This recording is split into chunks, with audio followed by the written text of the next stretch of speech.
एक ही शहर की ऐसी दो घटना जिसने खड़े कर दिए कई सवाल।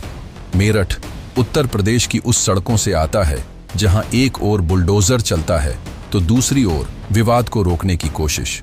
अब्दुल्लाह रेजिडेंसी और थापर नगर के हाल ही के घटनाक्रम में यही सवाल उभर कर सामने आया है, क्या प्रशासन का रवैया दोहरा है? अब्दुल्लाह रेजिडेंसी पर प्रशासन ने बुलडोजर चलाया।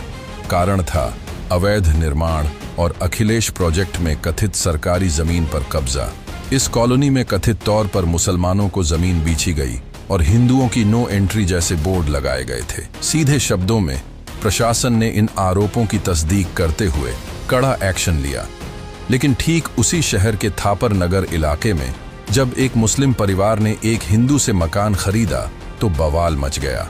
इलाके में पलायन जैसे पोस्टर लगाए गए, नारेबाजी हुई और प्रशासन ने भीड़ को शांत कर स्थिति को नियंत्रित करने तक ही सीमित रखा।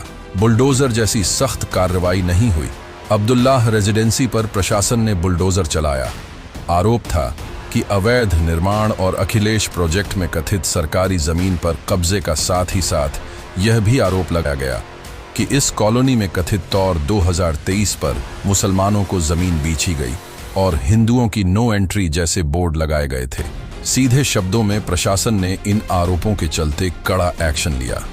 लेकिन ठीक उसी शहर के थापर नगर इलाके में जब एक मुस्लिम परिवार ने एक हिंदू से मकान खरीदा तो बवाल मच गया।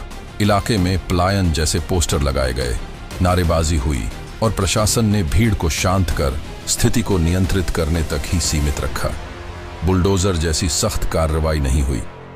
इसी शहर, उसी प्रशासन के तहत एक पक्ष को तत्काल कठोर कार्रवाई का सामना करना पड़ता है, जबकि दूसरे मामले में सिर्फ थाने में बुलाकर समझौता किया जाता है। यह दोहरा रवैया प्रशासन की निष्पक्षता पर सवाल खड़ा करता है।